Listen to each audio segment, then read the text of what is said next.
Okay, Maria, go ahead and get started. All right. Well, thank you very much to Kara and the Oregon Public Library for hosting this event. And the amazing fact that we now have technology that we can all be here, regardless of the weather, like you were saying. So thank you and welcome. I hope you enjoy your time spent with us. My name is Maria Katsaros-Molzahn, and along with Magda Gryparis, I'm one of the authors of the Transformative Power of Art. As a writer and a social scientist, I believe in the power of stories to help us connect and understand each other and the human condition. As an artist, I am drawn to stories that focus on artists and their life and their explorations of this topic. Art can help people heal and transform.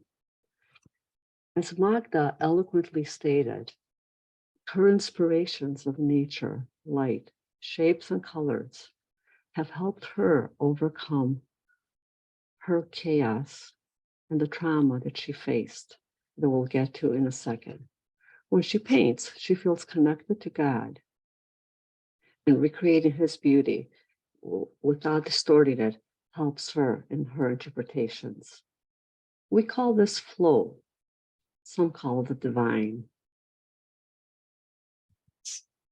We met at church. Magda and her husband had recently moved to the Madison area, and we met there. The relative age difference did not bother us. We became friends, connecting over our shared interests and our histories. The perseverance that defines most immigrants became apparent in Magda and Demetrius, her husband's story. Parallel to that trait of perseverance, however, a deep intellectual bond arose between us. Magda was a fascinating person to speak with. You know, we spoke the language of art. Art bridges generations and allows people from different points in their life to get to know each other on a significantly deeper level. As we bonded over our mutual interests, and I got to know more and more of her story, I knew I had to share it with the world. It is very inspiring. This is one of her paintings. She loves painting birds, and this is one of the bird paintings. You see there, her chickens. We're very popular in Wisconsin right now, which is a whole other thing, and the world, I guess, but she definitely has a knack for capturing them.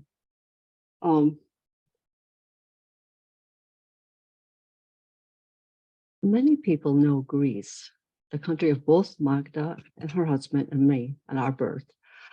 It's a beautiful country, a place to go vacation, have fun in the sun. It's an ancient country with many modern people living in it. And as such, it has faced the ebbs and flows of history's winds. Few people, save for historians, know the horrors faced by the Greeks during World War II. Magda and her husband are similar in age to my parents, and as such, they were children during the occupation and the Nazi overtake of our country. In my own family, my mother lost both of her parents before the age of 16 due to the war and its ramifications afterwards. Her father, when she was just 6 years old, because she, the 6-year-old, couldn't get to the pharmacy, and she couldn't get to the pharmacy because the occupiers had barricaded the bridge. Magda wrote about her experiences in the war as a memory in her book, The Village, the war and occupation through the eyes of a 4-year-old. Sadly, the end of World War II threw Greece into a much more brutal campaign, an eternal civil war. If you've ever read the book Eleni by Nicolas Cage or seen the movie, that focuses on that atrocity and what happened to his family and his mother's ultimate sacrifice. for them. While neither my family nor Magda's were active during the Civil War, they had to be very careful with what they wore, who they spoke to, and indeed what they said. At least they were taken to be supporting one side or the other. So these were still dangerous times for the Greeks. Meanwhile, in the United States, the government was working to develop programs to help all of Europe overcome and reestablish themselves and their infrastructure after the war. The Marshall Plan was one such program. Under the auspices of this plan, the Red Cross started gathering care packages to send to people in Europe. One such package would be the catalyst for Magda's love with the United States of America. As she said herself, in 1945, as a 7-year-old in school, the Red Cross ladies came to distribute packages, little gifts for the children in Greece from children in America. The box that was given to her was diminutive in size, and when she opened it, she was actually disappointed to find a pair of red socks. Firstly, the color red was a color that you didn't wear at that time because it was associated with the communists, and they were one of the sides fighting in the Civil War.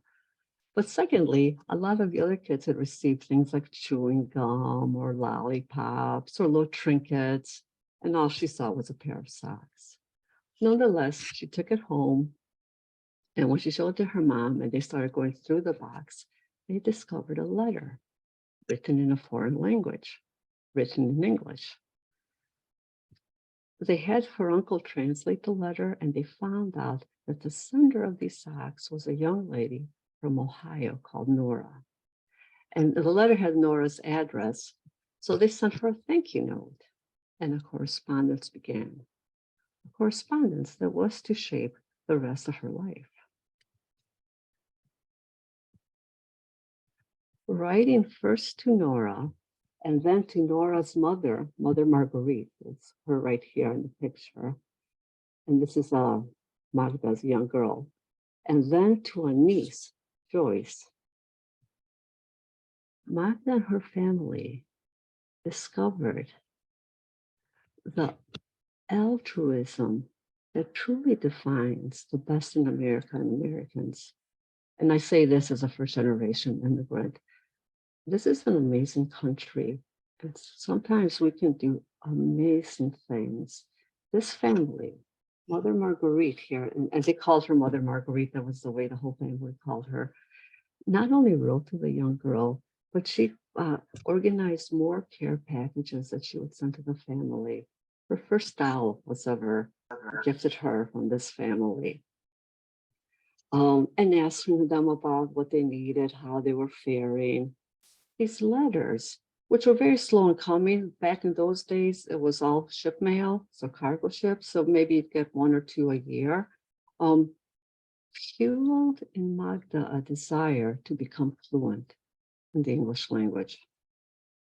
And she started taking classes after school so that she could learn how to communicate, especially with Joyce, who was her age, and they were becoming true friends at the time.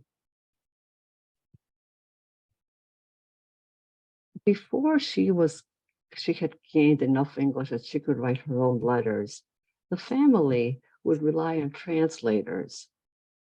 As part of after the war and the Reconstruction and the amount of foreigners still living in Greece, there were people who had set up little shops at the post office where they would translate your letters for you and write letters to people overseas for you.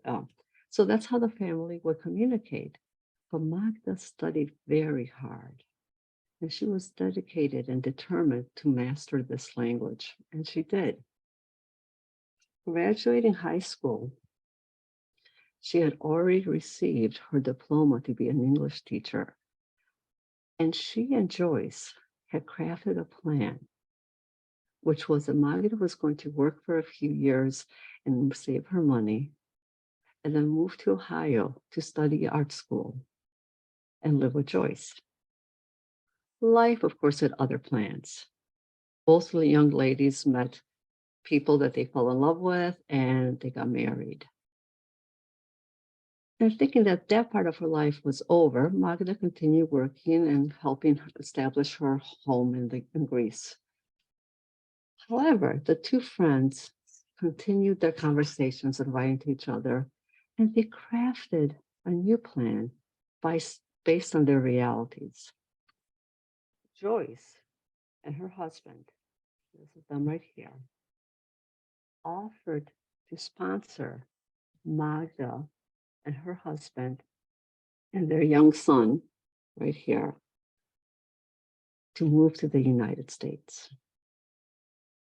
Sponsorship, and right now with everything that's happening in the world, we hear a little bit more about that because we hear about the people from the Ukraine or from Syria or all these war-torn countries that have to flee their homes.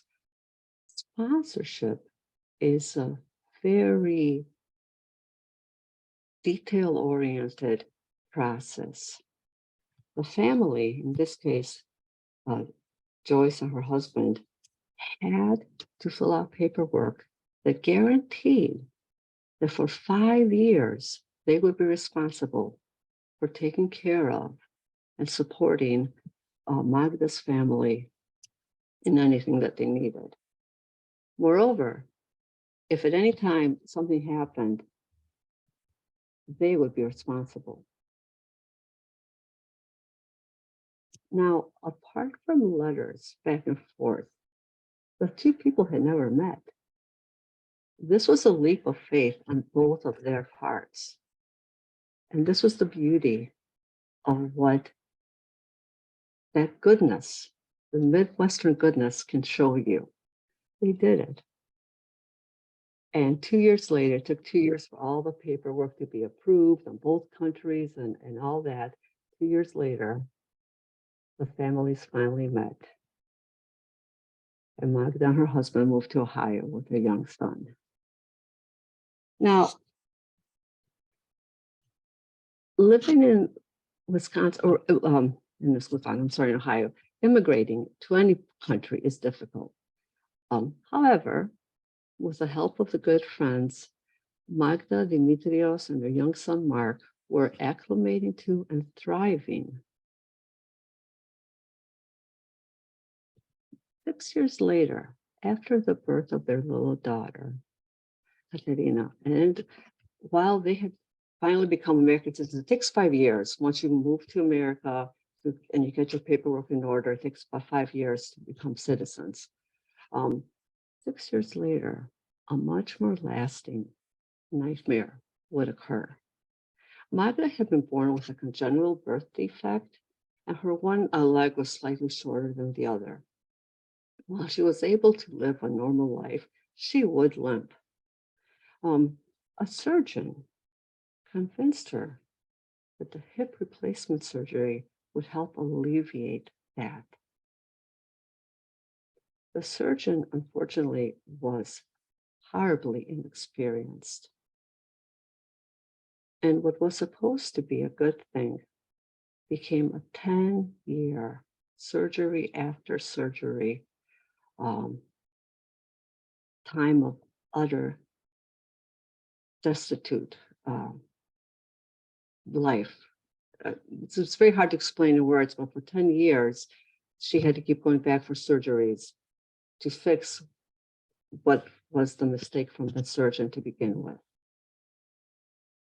At the end of 10 years, with a final surgeon, a different surgeon, who was able to fix her hip and tell her that she had had severe malpractice happen to her, while physically healthier, she was severely depressed. That decade-long ordeal had caused severe mental stress. Now, bravery takes on many forms. Depressed individuals often view themselves as alone and apart from others. Acknowledging that something doesn't feel right is a very brave step.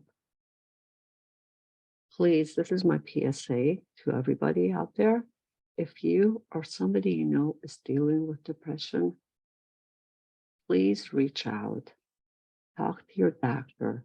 Talk to somebody you trust. Call 988. Do not let this disease get the best of you. Not sure what was happening to her and feeling very confused, Magda reached out to a truly trusted physician and explaining to him what she was feeling and what had happened to her. He named it and he told her that she wasn't losing her mind, but rather all that trauma had caused depression. He prescribed some medication which did not help her, so she went back to him. She had trust in him and she was able to go back and say, the medication isn't working for me. Do you recommend something else?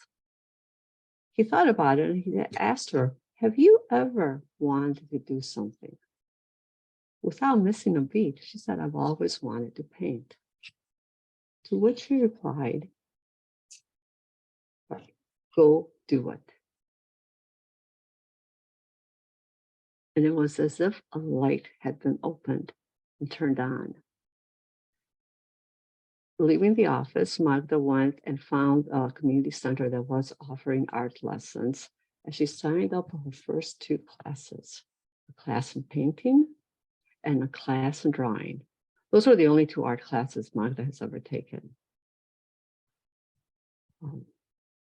The teacher, Larry Dowd, quickly became an inspiration for her.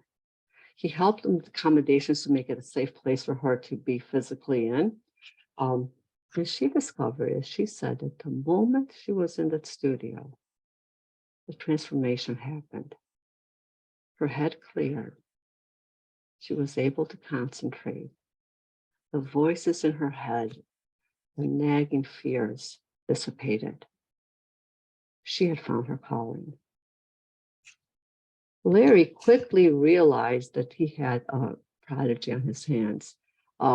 Once she learned what she needed to was, the steps of painting and water and oils, she was able to start making her own art. Magda focuses on realistic interpretations of stories, histories, and the natural world.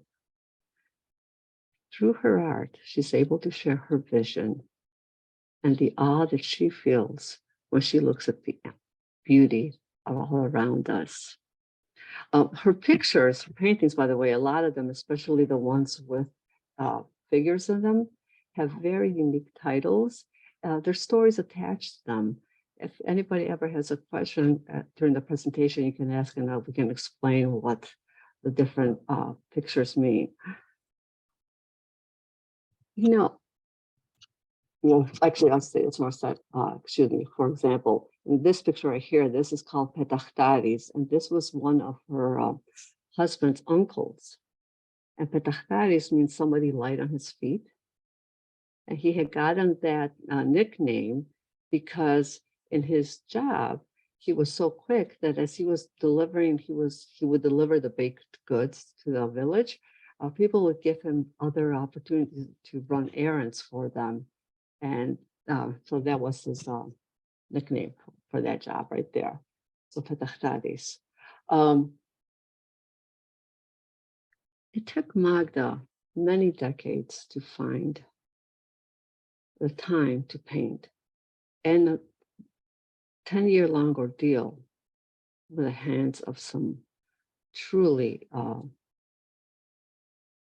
horrible doctor. Nonetheless, she found it.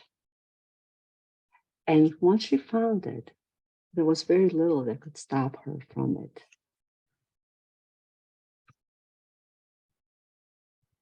After her classes, a little while after her classes, her husband and she and their young daughter moved to Florida. Their son was already in college by that point, and they were ready for a different location, and they were hoping the ocean would make them feel a little less homesick. They would also be going back to Greece for vacations and giving Magda a lot of material for her to paint. She's still painting in oils at this point. A truly amazing thing happened while Magda was painting, or Magda was in Greece, I apologize. Her pains dissipated. She was able to navigate the steep hills and the up and downs without any noticeable discomfort. In fact, she would find it amazing because once she returned home to Florida, within a couple of weeks, she'd be back to using canes. And she didn't know what was going on, but she was intrigued by this difference in her body.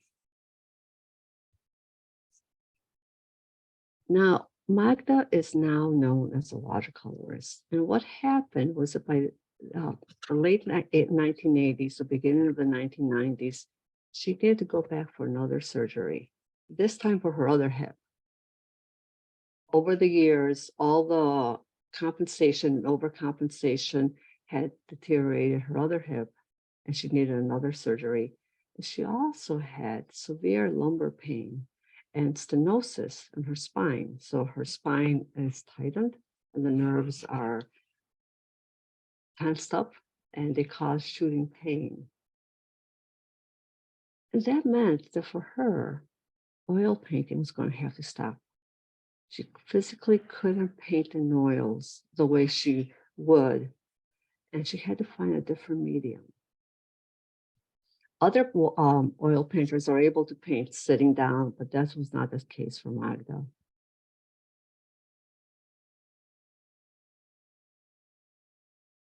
At the same time,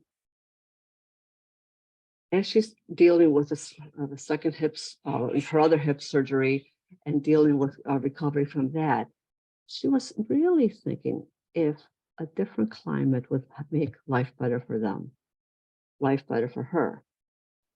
And talking with some friends who had recently moved to Arizona, she tried moving there as well and discovered that that climate did indeed offer her a reprise from her pain. So not only was it made her feel better emotionally, but it really helped alleviate her pains. And the family, in this case, she and her husband, moved to Arizona. She also became a watercolorist. Now, I'm not a watercolorist. In fact, I'm a fiber artist. I do embroideries, and that's my medium. But in talking with Magda, I learned that the watercolor that she does, the style of watercolor that she does, is significantly different from traditional watercolor. When she had to give up oils, she realized she would need a different material to work with. And she decided to try acrylics. That didn't work for her. So then she tried watercolors. The traditional way of using watercolors wasn't working for her. So she decided to use watercolors as if she was using oils. And that's what she did. One of the things she does is work for the background first. And again, not being a watercolorist, I can't explain much more about that, but hopefully at the end, if Magda is able, she might explain a little bit for us if she feels up to it. But she paints from the background in first and then works the foreground. Her pictures, her watercolors, are unique enough that other watercolorists recognize this difference and marvel at it.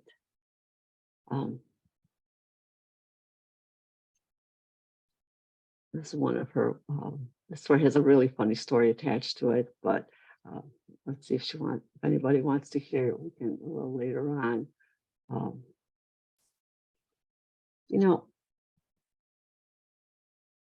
Art therapy is really important. Magda did not come to art through an art therapy session, in that she didn't have a therapist who helped her deal with her trauma through arts. She came to art because it was a desire of hers originally. She had always wanted to be an artist, and she needed a way to help quell the demons in her brain that were keeping her down, keeping her depressed. Painting became an accidental blessing for her on her road to recovery. This picture recently won, like this past weekend, Best of the Show in Arizona, one of the exhibits it was in. So it was one of Lake Harbor, Misty Harbor, and up in Bar Harbor, Maine.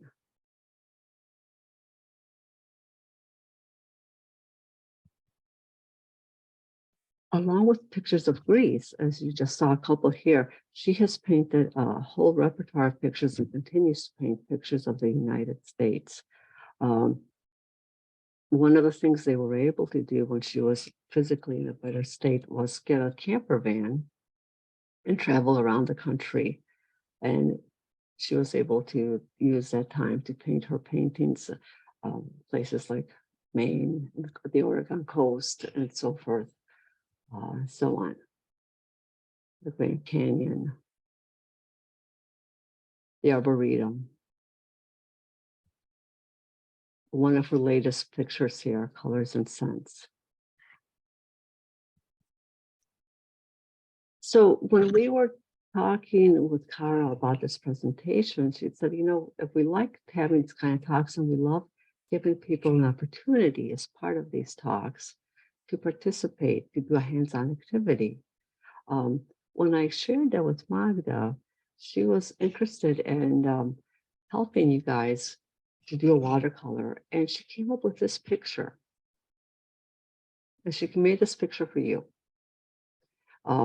If you would like, because this time now of the presentation is for you, this is the picture we would love to have you work on. We'd also love to answer any questions you may have. I don't want to talk too much myself, so I'd love for you, any questions that you have.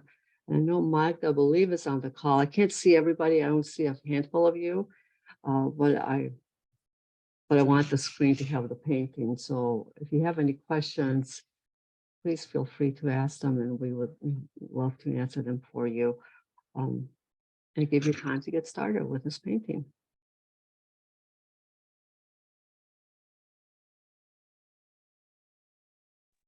Yeah, so if you have any questions, you can type them in the chat, or unmute yourself and ask your question. As far as starting the painting, I was hoping maybe Magda could give us a little guidance on how to get started.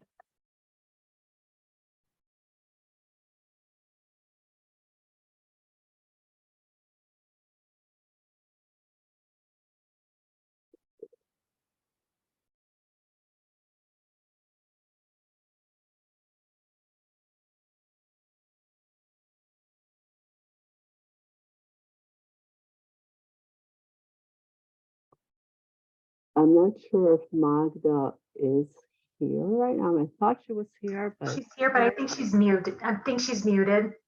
okay. Yeah, this is Katerina. You All cannot right. hear me? Oh, now we can. Okay.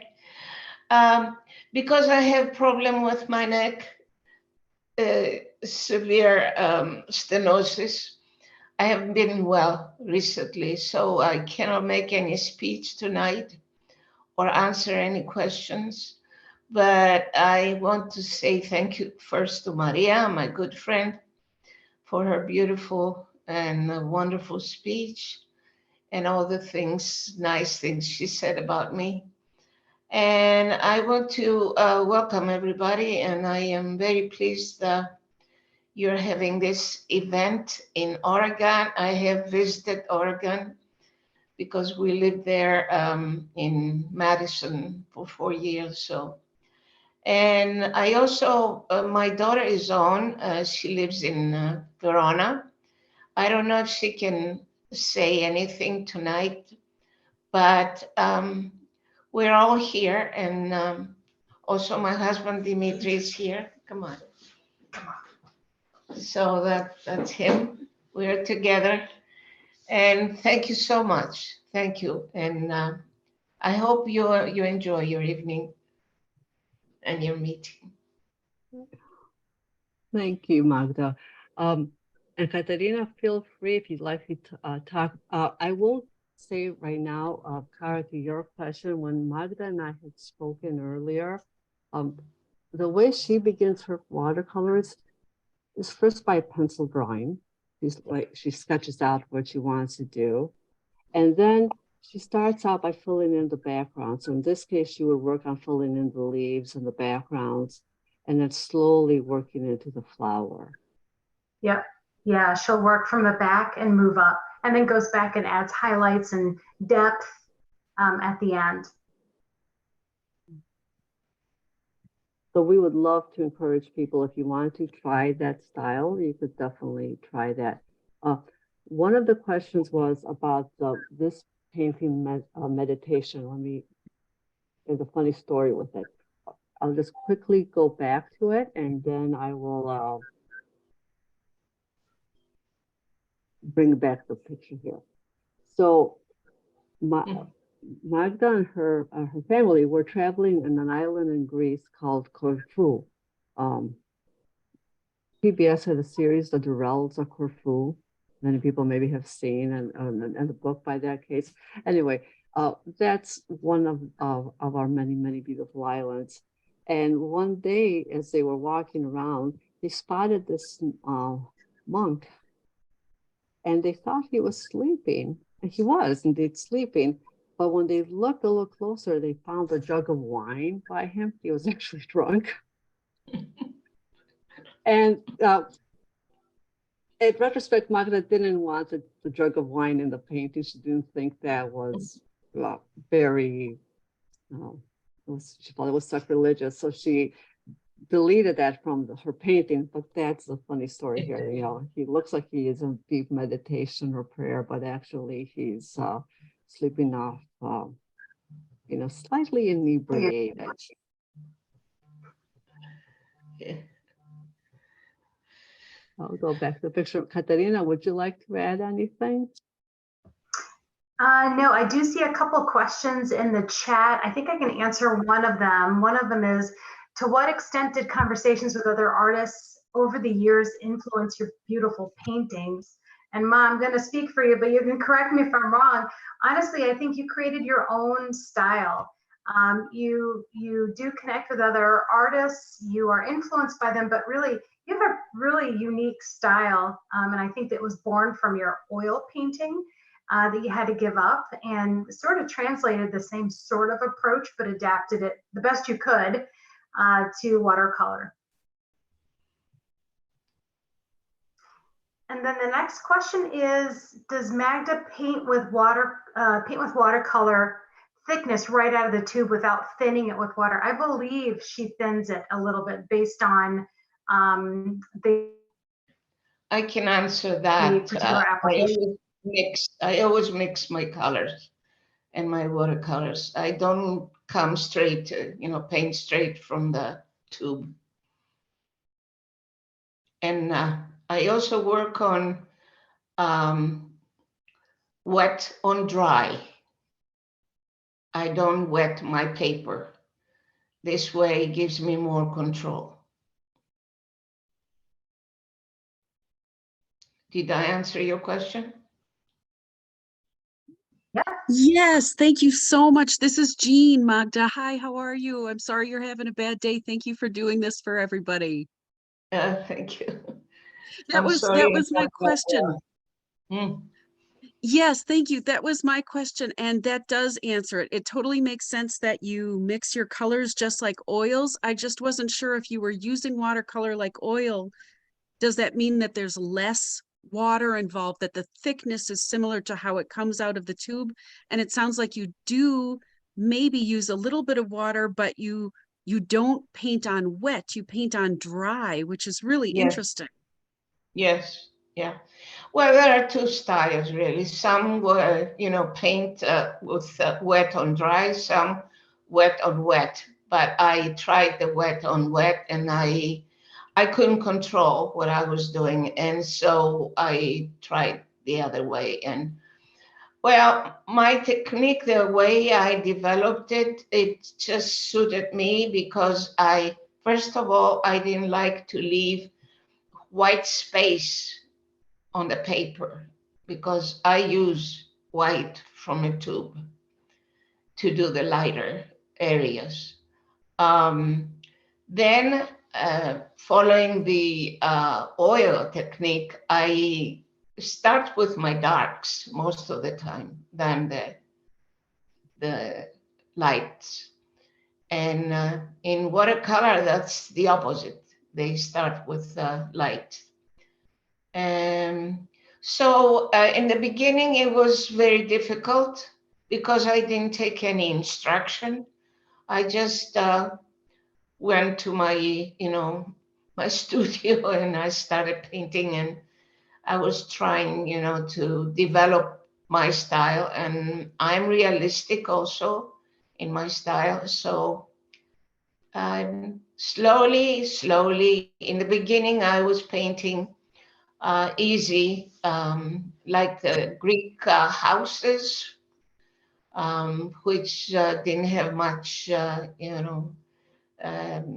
no people, no trees, and all that. So, but gradually I started becoming better at it. Sorry, my neck is hurting. I cannot. No. You know. Thank you for everything you are doing, because I know how much pain you're on, and feel free if when we had talked earlier, I had explained to Magda that if she felt like she needed to get up and move around, we would all understand, because she truly, I think what saddens me in her wonderful story is the fact that that surgery all those years ago has caused everything else that has happened to her and to her husband and to her family, because it's a family disease when somebody is dealing with these issues. The inspiration we get is how art helped her and helps many of us overcome and go beyond ourselves and beyond those traumas. Not that they're not real, they're very, very real, but we can push beyond those boundaries and those limitations. And in Magda's case, create some truly beautiful art. Magda had a really nice comment from Eve, a lady, saying, "Thank you, your paintings are beautiful and your life story is inspirational." And I think that's true of everybody that gets to hear your story. It truly is very inspirational to all of us. It's all thanks to you, Maria, that you put it in the book, all this story. Thank you. I appreciate you. Magda, I'm fascinated by what you said about how you paint, that you work from dark to light, because that is very different from watercolor. And I think it also speaks to what the whole topic you are both talking about is working from dark to light. We can't help when we're in pain. We can't help that we have medical conditions and things that have gone wrong, but you're turning the light of it into something that brings more light into your life, even though the dark is still with you. You're working from the dark to the light. It's just a beautiful metaphor. Yes, thank you. Yeah, I understand that. Yeah. Well, yeah, that was for me. I will never forget really that doctor who I would say pushed me to follow my dream, and I was able to come out from the dark. It was I can't explain it. It changed my life completely. And all these the following years up until now, although I have gone through more surgeries and more problems with my health, painting is still my salvation, really. Without it, if I haven't painted for over 3 months now, because of my neck, other problem of the spine, and I have a painting right here which I haven't finished yet, and I look at it every day. I cannot bend my head because of my neck. So, but painting is still the one that gives me joy and life. Keep me alive. Yeah. So, yes. Have you found any neck aids that help you? That must be excruciating to be doing the thing you love, but also having it cause you pain. Well, what we do right now is doing physical therapy and, of course, medication. And also, I'm due for an injection, and I hope all is well. But behind my mind, my back, it's a fear that I might need another surgery. I hope not. I pray not, because I'm too old for another surgery. Yeah. What can I Well, I'll do? pray for you too. Thank I hope you you. can continue. Your paintings bring a lot of joy. The color and the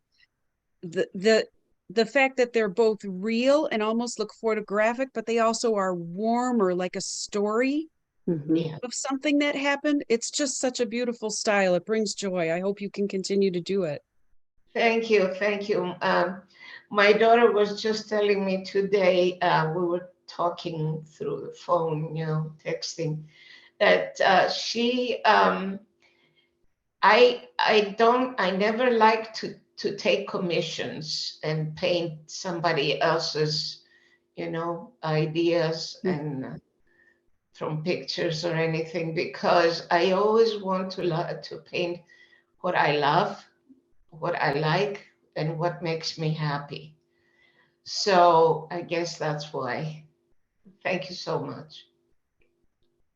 And it's true. And also, I want to echo how, and both you and Katerina have told me on numerous occasions that whenever you're depressed, Katerina would say, "Mom, have you been painting?" Yep. Mhm. And if you say no, she's like, "Well, you better get to work." Obviously, right now you can't, which is Yeah. really, really hard.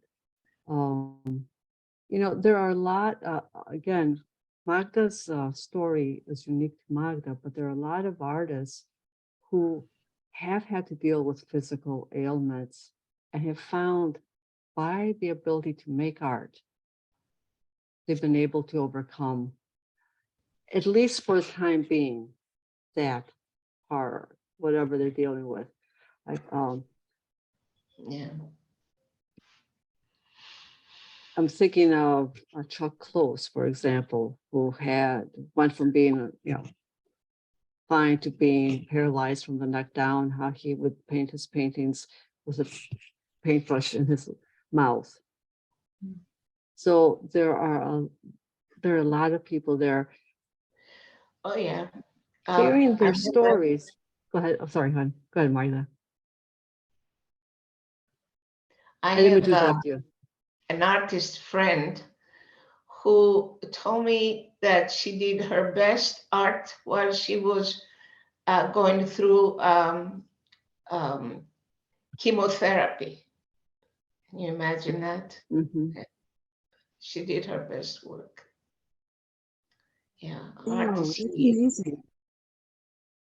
And I think for me, in hearing your story, and the reason I was so drawn to your story was a story of inspiration for all of us that we can take from this. Because we all have times in our lives when things aren't going as well as they should. And knowing that we can all persevere, especially if we have something to do that allows us to go beyond our current reality, that's very inspiring. So thank you for sharing your story with me and for allowing me to share it with the world. We do have a few minutes, and I'd love if anybody else has any questions that they'd like to, or just a discussion in general, doesn't have to be questions that you'd like to get more information, from us, to offer that time to you.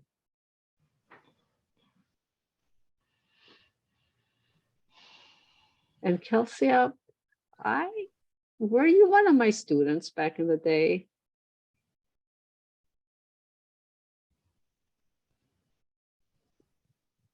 Oh, it looks like you're muted, Kelsey.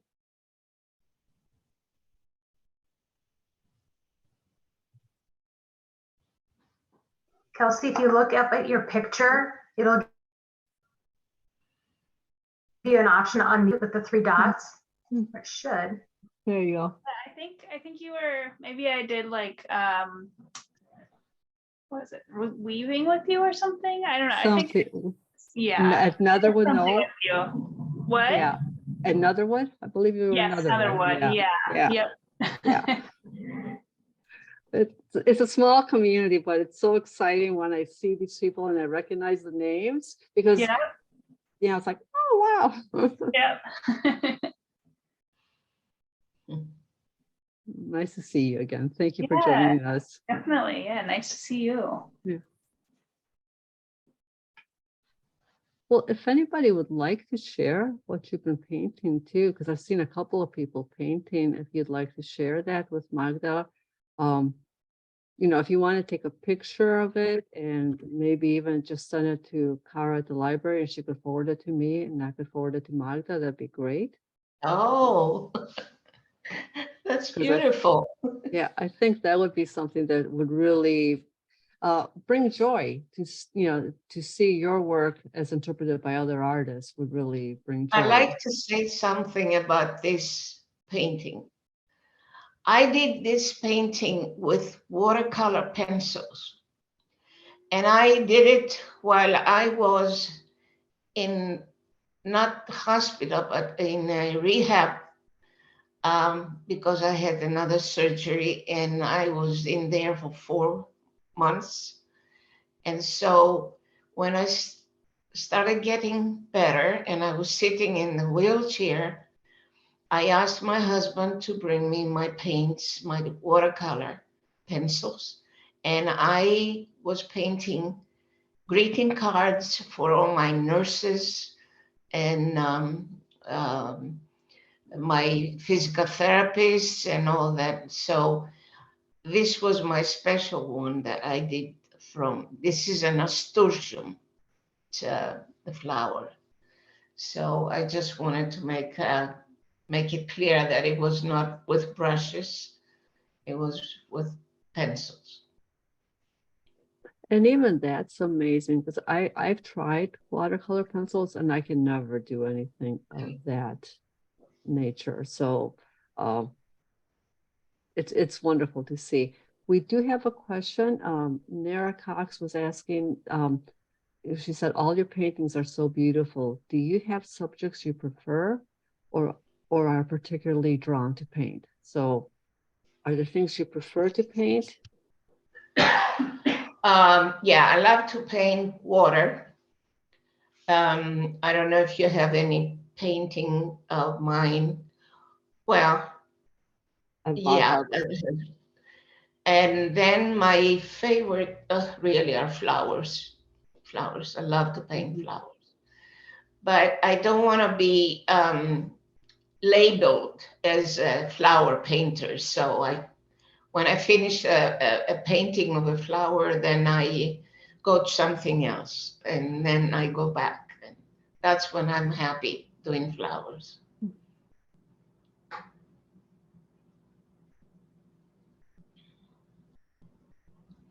And I know in Arizona, you guys have a much greater growing season, so you can have flowers all year round. A garden, and we grow flowers. My husband is the gardener. I pick the flowers, so I go out whenever I can and take pictures, and then I paint the flowers that we make arrangements in the garden. And we arrange different flowers with different colors so I can take a photograph and paint. Do you have that picture of the painting? It's called, I forgot. Do you have any others, Maria, to show? In the slideshow right here, I had just chosen a few pictures, so I'd have to go Anything looking. with, yeah, flowers. Yeah. Well, we had It's this all right. one. Yeah, this one. Yeah. That's from our garden. And the flowers are nasturtiums and no geraniums. This is the purple.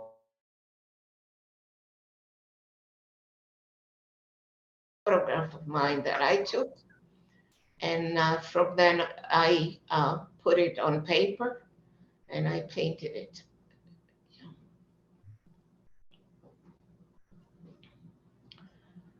Yeah.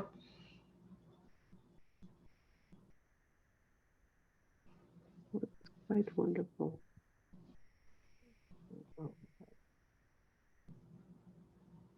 In the painting before Color and Sense, did you use watercolor pencils? No, I didn't. Yeah. No, it was brushes. And then the question is, do you often work from photos or memory or both? I work from photos from the beginning because I couldn't go and paint outdoors because of my mobility. But I took a photography class just for that reason, to take photos of the images and the subjects that I wanted to paint. So especially when we went to Greece, I used to come home with hundreds of rolls of film of different photographs, and many times I would combine 2 or 3 together to create one painting. Yeah, I do from photographs. Yeah, a question I have that I haven't asked, how long does like this picture here, how long would that take you? This one right here. What? About how much time would a painting like this one take? Oh, this one, I would say 2 to 3 hours, because it was, you know, a greeting card. It was small. Yeah. Yeah. This is, you know, with watercolor pencils, you use a special brush. It's brush in the front and in the back. It's a little container that has the water. And so first I used the pencils, the watercolor pencils, and I put the color on it, and then I go over with the brush and paint it, go with the water, and it spreads and it looks like watercolor. It's not as clear as when you do it with it's more fuzzy, I would say, looking, but you still can do what you want to do with it. I love to do watercolor pencils, and they're quick. Wonderful. Well, I think we could talk. There's a comment here, a couple of comments thanking you for your work. It's amazing. Thank you. Thank you. And your technique is brilliant. And I would agree with all those. And your story is very inspirational. So thank you for sharing it with us. It is, we have a couple of minutes, so we're getting close to 7:30. And I want to be respectful of all your time. 7:30 for us, 6:30 for you guys in Arizona. If anybody has any last questions, we'd love to answer them. And otherwise, we turn it back over to Kara to finish us up for the evening. All right. Thank you so much. Thank you. Thank you, Mariam. Thank you.